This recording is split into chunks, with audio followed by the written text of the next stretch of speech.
Bonjour tout le monde. Donc, j'ai décidé de faire un exemple supplémentaire pour aborder un type d'exemple qui n'avait pas nécessairement été exploré dans les notes de cours. Et je trouve c'est quand même important qu'il y en ait au moins un.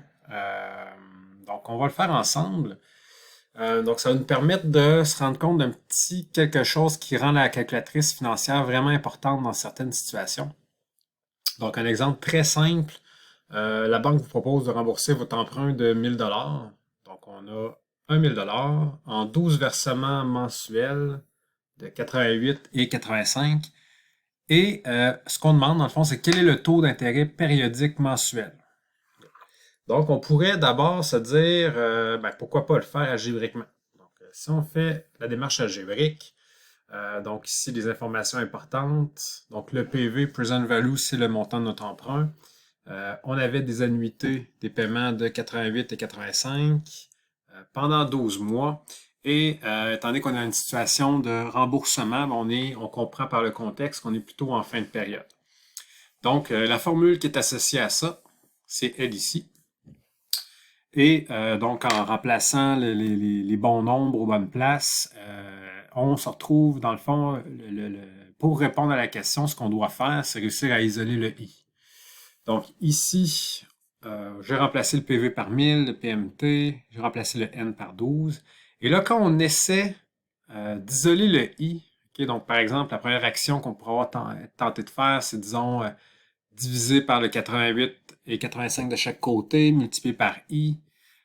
Et là, plus on avance, plus on essaie d'isoler le I, mais ce qu'on se rend compte finalement, puis on pourrait avoir continué, etc., c'est que ce type de problème-là, c'est non seulement difficile, c'est en fait impossible de réussir à isoler le i dans un type de problème comme ça.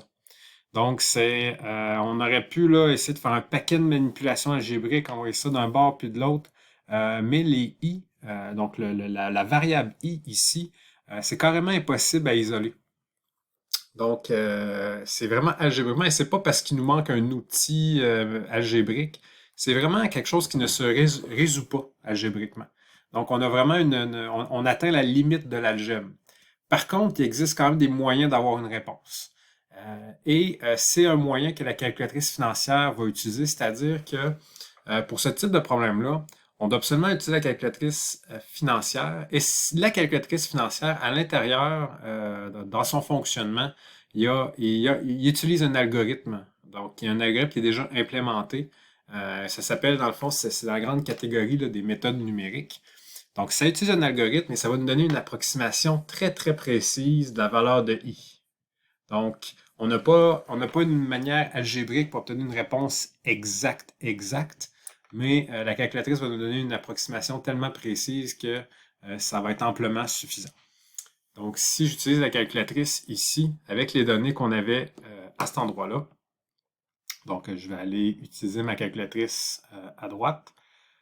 Donc, je nettoie ma mémoire en premier, comme d'habitude, et je vais rentrer mes valeurs. Donc, si je rentre ici 1000 en PV, je vais rentrer 88 et 85, ça ici, et je vais le mettre, ici c'est important de changer le signe aussi, donc je vais le mettre négatif pour le rentrer au PMT. J'ai 12 versements, donc c'est ici pour le N.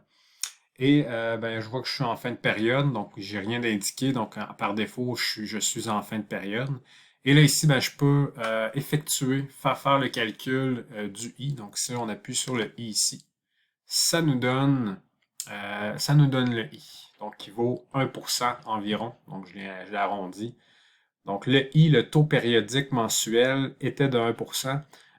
Et la calculatrice, elle, l'a calculé de manière, grâce à un algorithme, nous a donné une réponse très précise.